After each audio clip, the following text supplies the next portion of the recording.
السلام عليكم، مرحبا بكم معايا في فيديو جديد ووصفة جديدة. رمضان مبارك سعيد، الله يدخلو عليكم بالصحة والسلامة. وباش ما تمنيتو ان شاء الله غادي نصاوب معاكم واحد البريوات اللي كيجيو زوينين بزاف، كيجيو رائعين. غادي نطيبوهم غير في الفران، البريوات ديال الروز واللوز. غادي نقادوهم بالورقة ديال الفيلو، كيجيو خفاف بزاف ومقرمشين. فخليكم معايا ندوزو مباشرة نشوفوا المقادير مع طريقة التحضير. فعندي هنايا الروز، فدرت كاس ونص ديال الروز. الروز كلاصي في الما مع 3 الكيسان ديال الماء. فعبرت بالكاس ديال العنبة اللي كيوزن 150 غرام. درت واحد شوية ديال الزيت وشوية ديال الملحة، وغادي نخلي الروز كيتسلق. غادي نخليه حتى كيطيب وكيولي بحال هكا وكيتشرب داك الماء اللي فيه. من بعد غادي نزيد ليه واحد 3 ديال المعالق كبار ديال السكر، 3 المعالق كبار ديال الحليب غبرة. بالنسبة للحليب غبرة تقدروا تعوضوه بالحليب السائل، لكن ديروه فاش يكون كيطيب الروز في الاول مع الماء. زدت هنايا واحد الساشي ديال سكر زهرة البرتقال، ودرت القرفة. فانا درت القرفة هنايا غبرة لانني نسيت ما درتهاش في الاول. القرفة عواد تقدروا ديروها في الاول هكا عود باش كتطلق النسمة ديالها وكتحيدوها من بعد. فانا نسيتها، داكشي علاش درت هنايا القرفة غبرة. صافي كنخلطوا داكشي مزيان حتى كيذوب لينا السكر. ومن بعد زدت هنايا واحد الملعقه كبيره ديال الزبده. غادي نخلط مزيان وكنخليو داك الروز حتى كيبرد مزيان. فانا درتو في واحد الاناء باش كيبرد ليا دغيا. من بعد ما كيبرد الروز غادي نزيد عليه اللوز مهرمش. فخديت تقريبا واحد 100 غرام ديال اللوز، حمرته بالقشور ديالو وطحنته او هرمشته. فما نطحنوش غبره، كنخليوه هكا طريفات لي صحاح. وغادي نحرك مزيان هاد الروز مع اللوز. فهاد الحشوة هادي راه كتجي زوينة بزاف، كتجي بنينة، تقدروا تاكلوها غير هكا، راه كتجي بنينة بزاف. صافي غادي نحطو على جنب وغادي ناخد الورقة. فانا الورقة اللي خدمت بها خدمت بهاد الورقة الفيلو. فانا عادة هاد البريوات هادو كنقادهم بالورقة ديال البسطيلة، فإلا بغيتو تقدروا تقادوهم بالورقة البسطيلة. بالنسبة لهاد الورقة ديال الفيلو فصراحة كتجي شي شوية صعيبة باش تقادو بها هاد البريوات. كتبغي شي شوية أنكم تشدوا معاها الخاطر وتتعاملوا معاها غير بشوية لأنها دغيا كتقطع. غادي ناخدها وغادي نقسمها هكايا الأشرطة.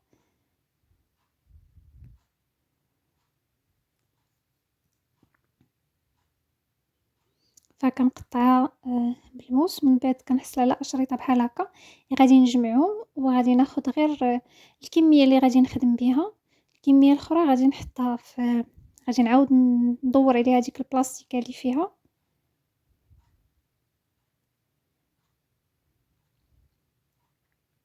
ونديرها هكايا في واحد المنديل ونغطيها مزيان باش ما تنشفش، لان اون فوا كتنشف ليكم صافي كتقصح، متقدروش باقي تخدموا بها. صافي غادي ناخذ هذيك الحشوه ديال الروز. كندير تقريبا واحد القياس ديال ملعقه كبيره، وكنلوي الورقه. كنشكل مبريوات وصافي كنلويوها. لكن فاش تكونوا كتلويو فكترخفوا شي شويه يديكم، ما تزيروهمش.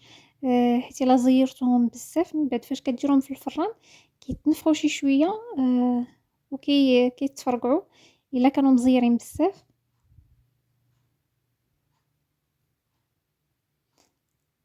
وصافي غادي نسدهم بشويه ديال الدقيق مع الماء. فهاد الورقه هذه غادي نضوب لها لانها كتكون خفيفه بزاف، تتكون رقيقه.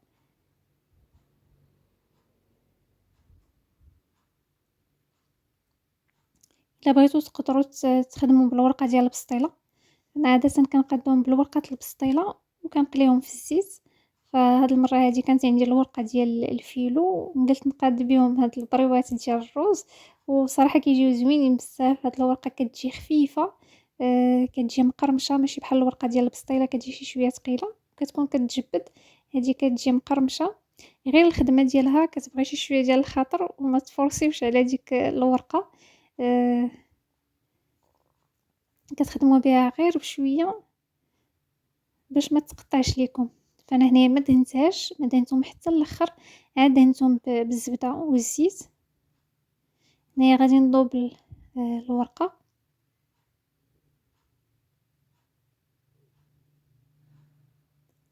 فالطريقة ديالهم راه ساهلة، غير كيف ما قلت لكم الورقة ديال الفيلو كتبغي الخاطر وكتبغي تخدموا بها غير بشوية لأنها كتكون حساسة بزاف، دغيا كتقطع.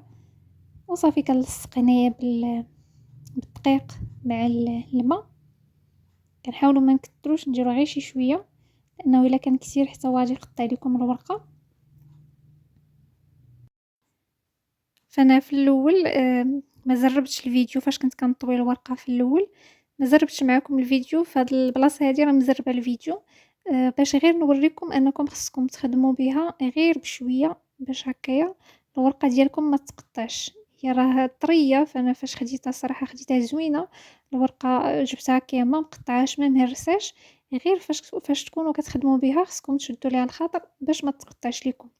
فهادشي المهم انا غير تنقول لكم النصائح، كنوريكم السلبيات والايجابيات ديال الورقه ديال الفيلو. فالسلبيات ديالها هو انها دغيا كتقطع، كتبغي الخاطر وتخدموا بها غير بشويه. والايجابيات ديالها النتيجه كتجي زوينه بزاف، كتكون هي خفيفه ومقرمشه. بالنسبه للورقات تقدروا تدوبلو حتى انا درت غير جوج ورقات، جوج اشرطه في كل بريوه. تقدروا تدوبلوهم حتى لثلاثه ديال الاشرطه او ثلاثه ديال الورقات، لانها فاش كطيب راه كتجي خفيفه ما كتجيش باينه معجنه او كثيره الورقه.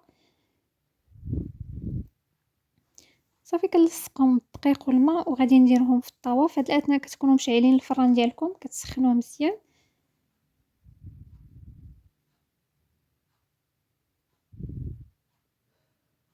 غير حاولوا تلصقوهم مزيان، حيت الا ما لاصقينش اون فوا كيدخلوا للفران دوك الجنيبات اللي ما كيكونوش لاصقين كيطلعوا بحال هكا كيتقلعوا بحال قلتي كيتقلعوا من دوك البريوات.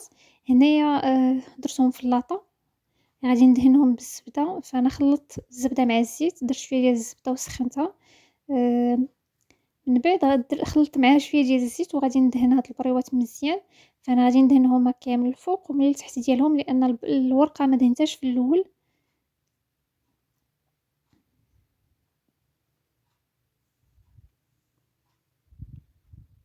وغادي ندخلهم للفران. كيف ما قلت لكم الفران كيكون سخون من قبل. عافيه متوسطه، كنحاولوا نقصوا مزيان الفران العافيه باش هكا كيطيبوا لنا على خاطرهم، كيجيو مقرمشين وكيجيو طايبين من الداخل. فغادي نقلبهم هكا باش ندهنوهم حتى من هاد الجهه.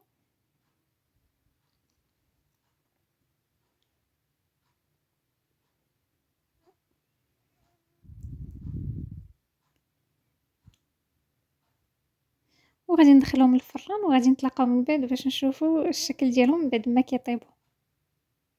صافي هنايا البريوات من بعد ما طابوا فكيجيو بحال هكا راه كيتحمروا مزيان، كيجيو زوينين بزاف.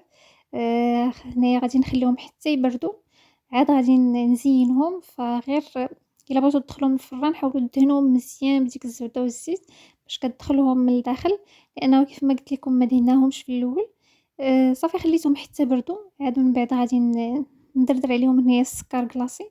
انا غادي نزينهم بالسكر والقرفه.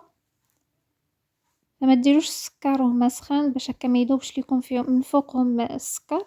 كتخليهم حتى كيبردوا مزيان ومن بعد ديروا لهم السكر مع شويه ديال القرفه. وصافي كنقدمهم بالصحه والراحه. كنتمنى انكم تجربوهم، راه كيجيو زوينين بزاف مقرملين وبنان. غير فاش كيكونوا كيطيبوا كيطلقوا واحد الريحه اللي زوينه بزاف، داك الريحه ديال الزهر مع اللوز. في حالة الا ما عندكمش سكر زهرة البرتقال تقدروا تعوضوه بما زهر. وحتى بالنسبه للحليب عبره كيف ما قلت لكم عوضوه بالحليب السائل، ديروه في الاول فاش يكون هكايا كيطيب مع الرز. هنايا غادي نقطع معكم باش تسمعوا داك التقرميله ديال الورقه.